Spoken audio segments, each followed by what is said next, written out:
Hi, everybody. My name's Lucy Blakemore, and I am the Vice President of Global Insights at Holland IQ. And I am super pleased to be here today with Mika Kasanen, who is the CEO and co-founder of School Day. Hello, Mika. Hi, Lucy. Thanks for having me. How are you? Absolute pleasure. I'm very well and really pleased to be talking about this topic of social emotional learning today as part of the East Asia Summit.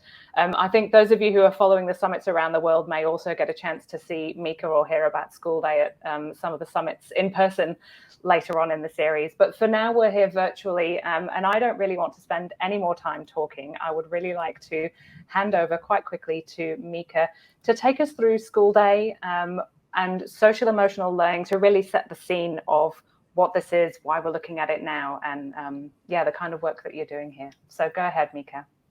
Okay. Thank you so much, Lucy, and hello, team Holland IQ, and hello, all participants. So yes, my name is Mika Kasanen. I'm the CEO and co-founder of School Day. It's a real pleasure to be speaking about School Day and student well-being and social emotional learning here today.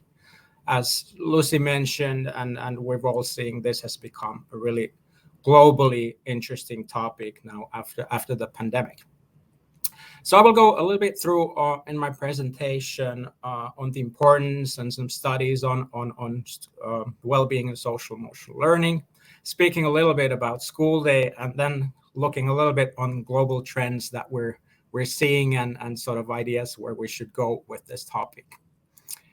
So as mentioned, coming from a 2-year pandemic, student well-being and social emotional learning are really the burning issue in education today. Pre-pandemic, we traveled around the world a lot, and really, I have to say, especially in K-12 education, this was seen still as a nice-to-have topic. But this has completely changed after the pandemic. So this is so important. Of course, there's ample research why well-being is key to learning. When students are actively working and cognitively engaged, it produces greater motivation, stronger identity development, and deeper learning. And also supporting students' social, emotional, and cognitive development relates to the things we care about. So well-being, attendance, grades, and graduation rates. And very importantly, teaching students social, emotional, and cognitive skills provides a buffer for the negative effects of stress and adversity. And this is so important for the young ones, but also for us adults, how we sort of cope along life, because we all face adversities, and these skills are super important to learn, even as when students are in school. Here's an article from May from the Washington Post. So schools are really struggling to meet the rising mental health needs, the data shows. And we're also seeing this at School Day. So there are more fights in the hallway. Students are unable to focus in class, and there's more depression and also sadness. But what's really important and something we should focus on is that students' emotional growth was stunted for 2 years.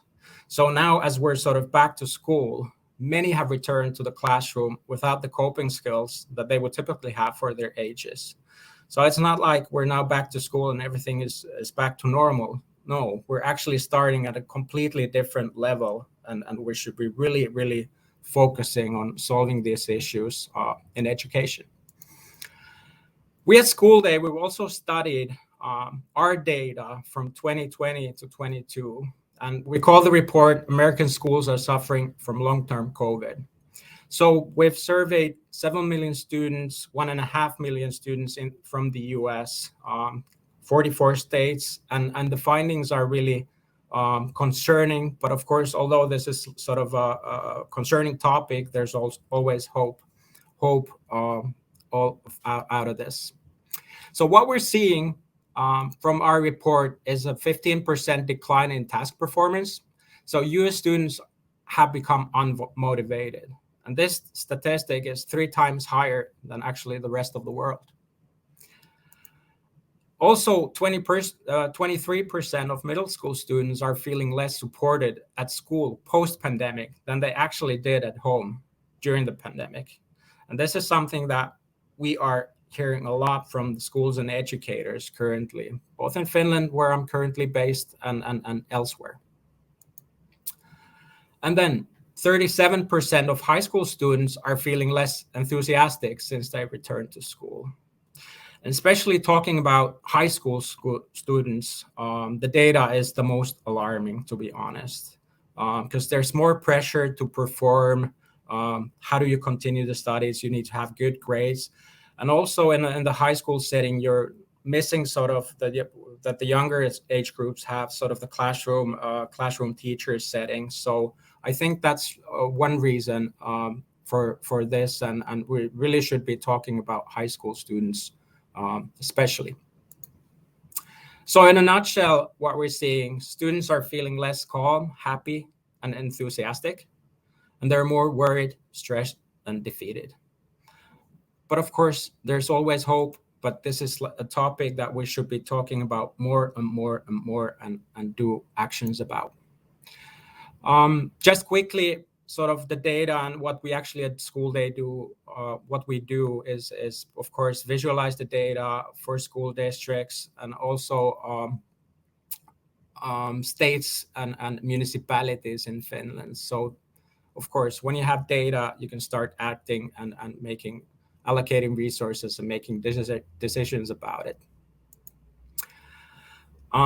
So we're talking about social emotional learning and emotions and well-being. So it's of course with School Day, when we started to design our product, we really carefully took a look like how can we build a tool and platform that sort of taps into the emotions of students in all age groups on a more frequent basis. And this is really, I will show you quickly what we built. So first of all, like School Day, what in essence it's a SaaS tool for K-12 school leaders and teachers to lead well-being in the classroom in order to improve learning results. What we then actually do is with the students, we built the model that we call the School Day Wellbeing Model, and it's based on 30 years of empirical research. We work very closely with the University of Helsinki here. So it covers 4 areas, those being learning, social emotional skills, social relationships, and health. And under these areas, we have 16 key topics that are essential to wellness and so SEL. And all in all, our model covers 64 questions.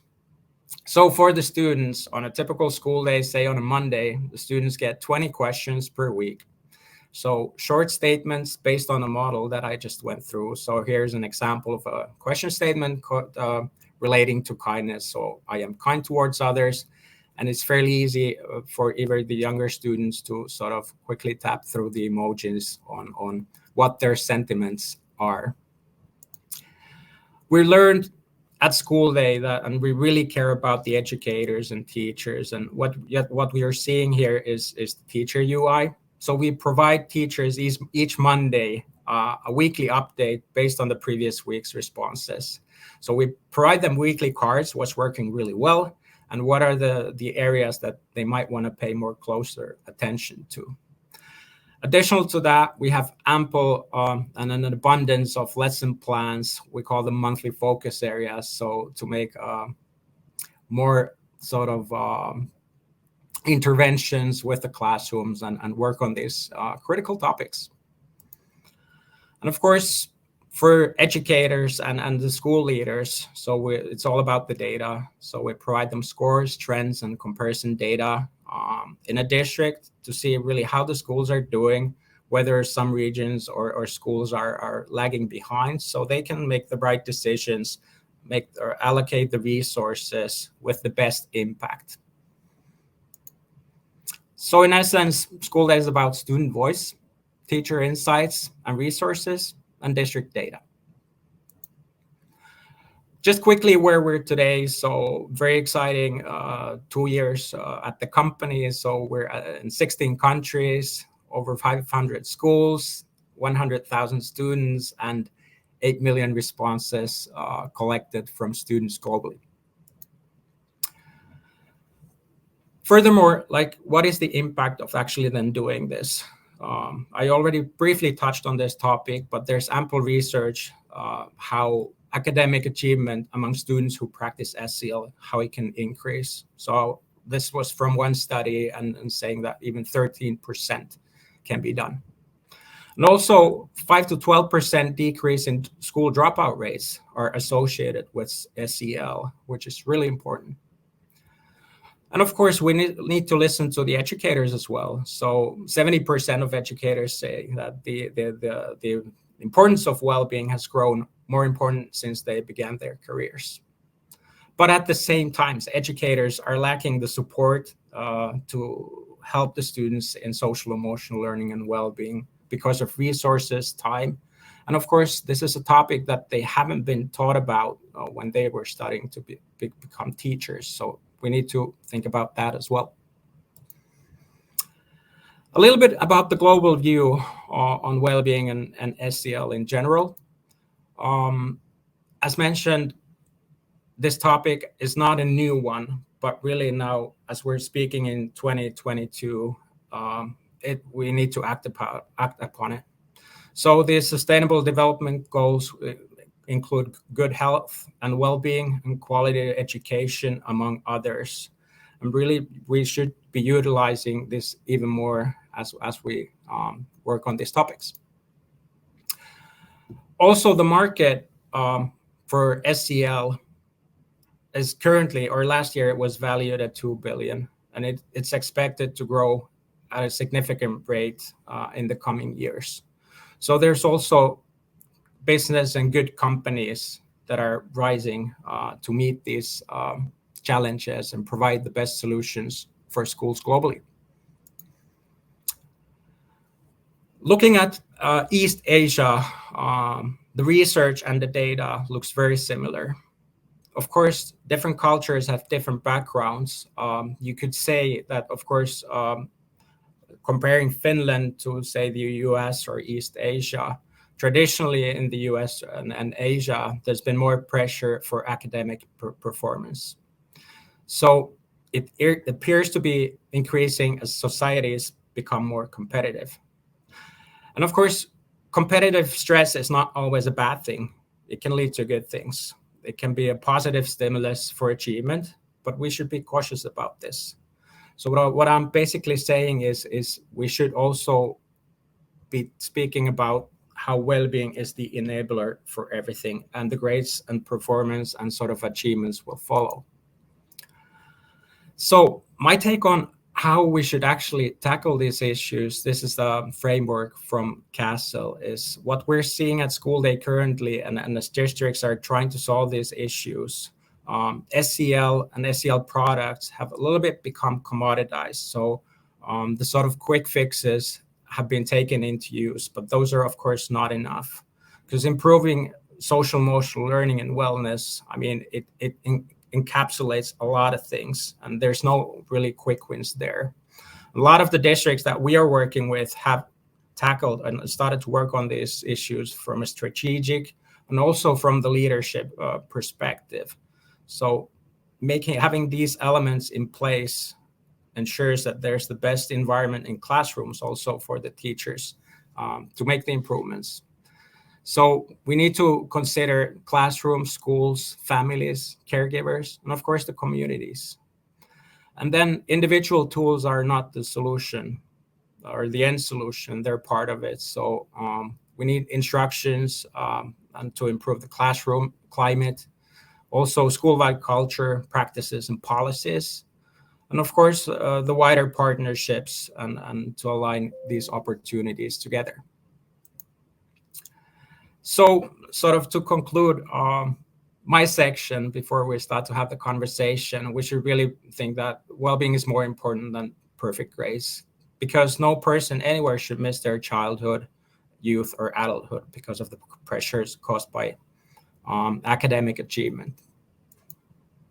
Thank you all. Here are my contact details, but we can, I believe, Lucy, hop into the Q&A section.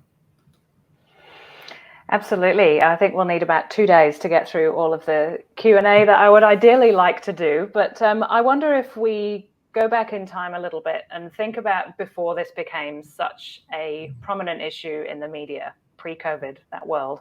And I don't know how much you were already involved in schools and things at that point, but what do you think had stopped social emotional learning from moving up the agenda until the last couple of years? What have been the barriers to schools and families engaging properly in this conversation? I think like looking back like more 10, 15 years, I think education still in K-12 and higher education has been about the grades and the performance. And really that's like a global phenomena. And that has started to change because, you know, the students were at home and really the parents had, I mean, of course, they really saw what it actually means to be in school and to get educators. And of course, you know, the whole families were also, you know, working from home. So sort of having these personal experiences at homes and everywhere slowly has started to, you know, for everyone to wake up to this issue. Mm. And I really loved when you talked about, you know, that a tool is just a tool and it's part of a much bigger ecosystem. So, you know, given that I guess you live with the tool, but how do you connect that tool into those ecosystems of families and teachers and schools and communities? How do you get it from to burst out into those? Yeah, we start to have deep conversations with districts. So and we need to really engage the school leaders, of course, the IT, the educators, and even the students. First of all, just to start to have this conversation and really to everyone realize that this is an important topic that just isn't fixed with a one tool or one solution, but it's rather in mind, you know, mind change for everyone. And that's the starting point, really. First have the understanding and then start to implement the right tools and these different interventions, I believe. Yeah, absolutely. And I was as soon as you started talking about teachers, now there's so much in so many countries around the world about teacher burnout, about people leaving the profession, about the pressure that there's been on teachers. And it strikes me that, you know, through one lens, this could be yet another job the teachers have to do. So how do you make it fit in with what teachers are doing and help them use it as not another thing they have to do, but something that fits in with their workload? Oh, that's such an important topic, Lucy. First of all, we need to be really cautious about teacher time. So we need to build solutions and tools that do not take too much of the teacher's time. The best way to get teachers on board with this topic and understand the importance is for them really to do professional development and training with them. That's been a really powerful way. And another thing actually that we're now launching at School Day is a dedicated survey for teachers as well. So that's really important for teachers to also have a channel for their voice for the school leaders. And of course, at the same time, it educates them about the importance of SEL and well-being. Yeah, and I can imagine, you know, this is not a conversation that you suddenly understand overnight. This is a long-term process, as you say, of educating teachers and families and communities about the role that social and emotional learning plays in the academic picture. Yeah, absolutely. Yeah. So the other thing that I was thinking as you were talking about the tool itself and things like those 20 questions that students answer.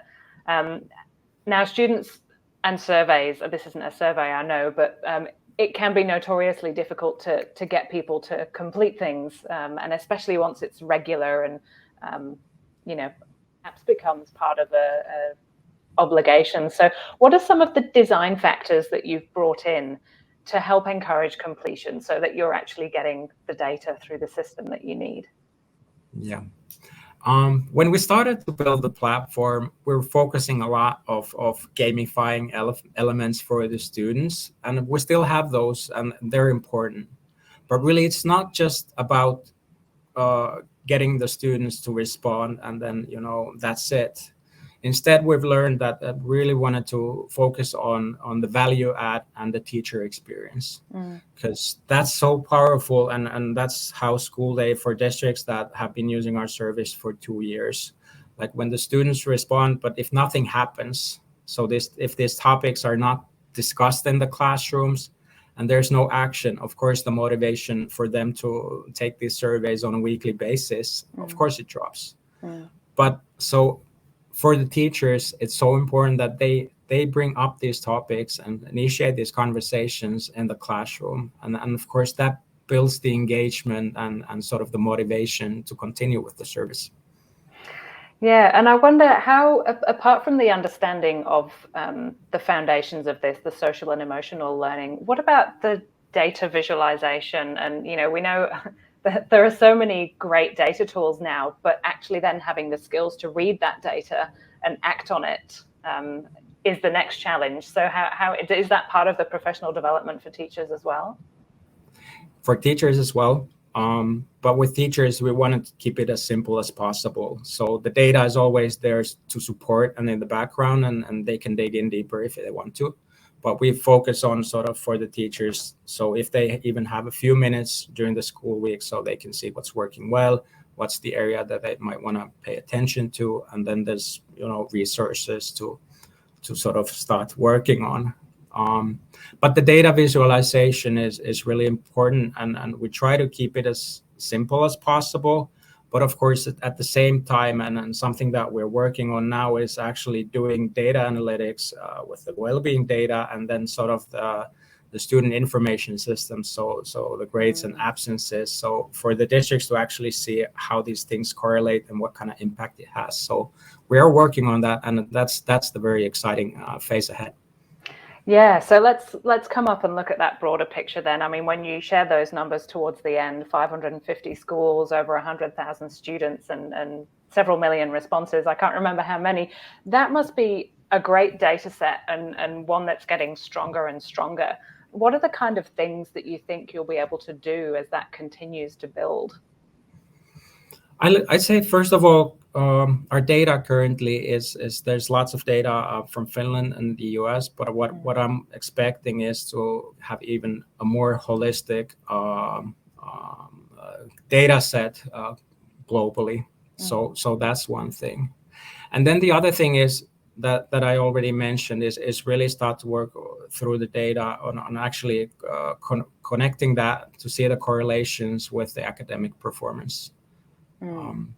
Because that's sort of still, as districts and decision makers are making these investment decisions, that type of tool and data set will be really powerful because it can show the impact and the correlations with these two.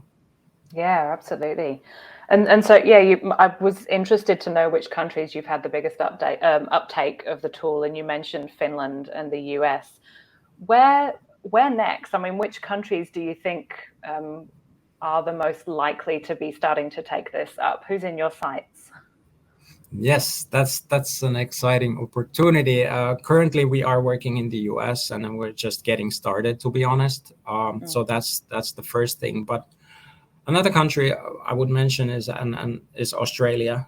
And Australia is, I'd say, even a world leader when it comes to well-being and social emotional learning and analytics. So Australia has done a lot in this area, and I would be really excited to start working with schools in Australia.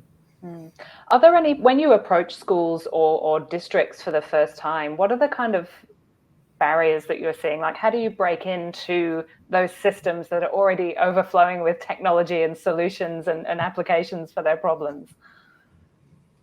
It's about starting to have the conversations, and actually we're getting more and more inbound connections and requests, because schools are seeing these issues and symptoms like now on a regular basis in schools, and really they're seeing that, okay, we need to act with this topic.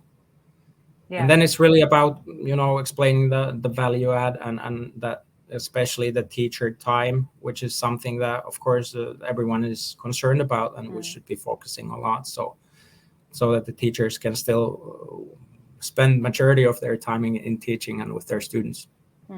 Yeah. And so again, specifically, I guess, coming to the Southeast Asia part of the world, and you mentioned that, yes, there are differences, but there's also a lot of similarities actually in countries around the world in terms of the role of social emotional learning and approaches to it.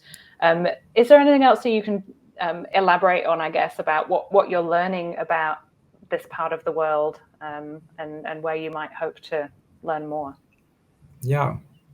I mean, first of all, you're absolutely right as we're talking about emotional skills, cognitive skills. So these are universal. They're not related to a specific curriculum or pedagogy as such. But something that we're starting to learn is basically the different approaches and the cultures and histories for this topic. So, of course, from Finland, like it's always been sort of a community group level approach to solving things. Whereas, say, Asia is coming from a more sort of individualistic view. And of course, why this is important and when we talk about with schools in Asia, the first thing is they do want to know the individual student data. So who is answering what?